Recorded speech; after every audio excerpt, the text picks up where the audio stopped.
अस्सलाम वालेकुम स्टूडेंट्स। आज का मेरा टॉपिक ग्रामर का एक इंपॉर्टेंट टॉपिक है और वो है प्रोनाउन। प्रोनाउन क्या है? याद रखें, English hates the concept of repetition. English में जो रिपीटिशन का कंसेप्ट है उससे बहुत नफरत की जाती है। फॉर एग्जांपल, मैं कहूँ अली और हसन मेरे घर आते हैं, दो नाउन है। अली और हसन रोज मुझसे मिलते हैं, मैं अली और हसन के साथ खेलता हूँ। सो बार बार जो मैं रिपीट कर रहा हूँ, तो बेहतर नहीं कि मैं अली और हसन की जगह दे कह दूं नेक्स्ट टाइम, यानी कि उन्हें मैं उनके साथ खेलता हूं। सो यही चीज प्रोनाउन कहलाती है, जो कि अपने नाउन की रिपीटिशन को रोकती है। इसमें जो सबसे पहली टाइप आती है वो हमारे पास है पर्सनल प्रोनाउन। पर्सनल प्रोनाउन क्या होते हैं?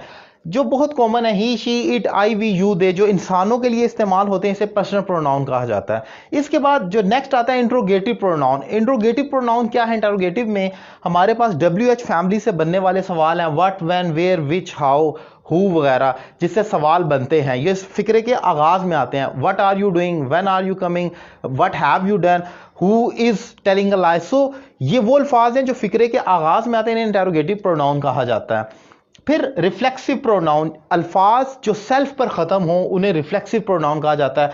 For example, your self, my self, her self, their self, I will do it my self, मैं खुद करूंगा। जिसे खुद की सेल्फ में कहते हैं खुद, तुम इसे खुद करोगे, you will do it your self. तो ये जो सेल्फ वाले अल्फाज हैं इसको हम रिफ्लेक्सिव प्रोनाउन कहते हैं। इसके बाद इनडेफिनेट प्रोनाउन, जैसा कि इसके नाम से मालूम हो रहा है, इनडेफिनेट, गैर यकीनी, जब आपको मालूम नहीं। देखें, अगर मैंने कहना है कि कोई आ रहा है, अब ये कोई भी तो कोई नाउन या प्रोनाउन, कोई तो शख्स है, लेकिन मालूम नहीं है, ना मालूम है, इनडेफिनेट है। सो ऐसे में वो कोई समवन, अब वो समवन एक इनडेफिनेट प्रोनाउन है जो फिक्रे के आगाज में है। Someone, anyone, no one, all, few. अगर मैं कहता हूं all are telling a lie, सब झूठ बोल रहे हैं, ऑल, अब ये ऑल कौन है? 1 2 3 4 10 हैं, 100 हैं, कौन है हमें नहीं मालूम, तो ये इनडेफिनेट है। समवन, कोई आ रहा है, अब वो हमें नहीं मालूम कौन है, तो समवन, एनीवन। तो ये जो वन पर, बडी पर, समबडी, एनीबडी, नोबडी और ऑल, फ्यू, ये जो अल्फाज हैं इनको हम इनडेफिनेट कहते हैं, क्योंकि हमें मालूम नहीं होता कि इसके अंदर क्या है बेसिकली।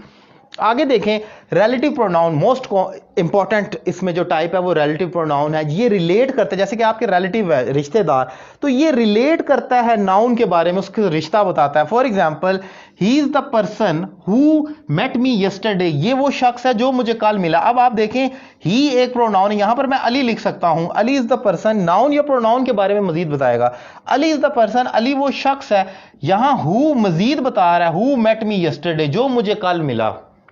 तो आप देख सकते हैं, he is the person who met me yesterday, जो मुझे कल मिला। आगे देखें, Lahore is the city, Lahore वो शहर है। अब ये सिटी एक नाउन है, इसके बारे में मजीद जो बताएगा वो वेयर का लफ्ज है, जो रिलेट कर रहा है इस क्लॉज को।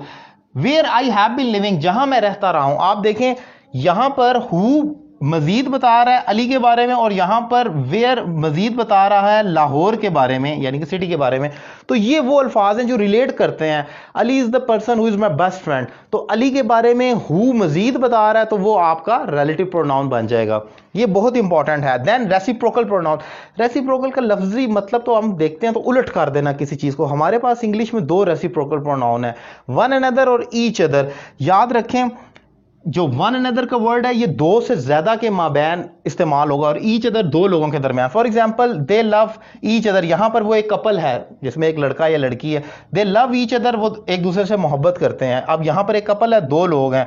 लेकिन अगर मैं कहूं मुस्लिम्स, ऑब्वियसली एक बड़ी तादाद मुसलमानों की, रिस्पेक्ट वन अनदर, मुसलमान एक दूसरे की इज्जत करते हैं। तो 2 से ज्यादा के दरमियान हम, अगर हम मुस्लिम्स की तादाद ज्यादा है तो वहां पर वन अनदर आ जाएगा।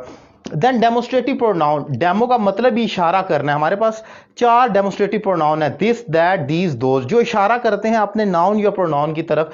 फॉर एग्जांपल, आप देख सकते हैं कि this book, that is my book, this is your problem, this is my laptop, तो ये इशारा करते हैं।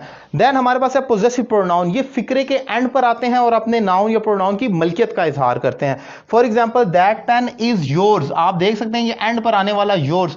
दैट मोबाइल इज माइन, ये जो एंड पर आने वाला माइन है। योर्स, माइन, हर्स, आर्स, ये वो अल्फाज हैं जो फिक्रे के एंड पर आते हैं।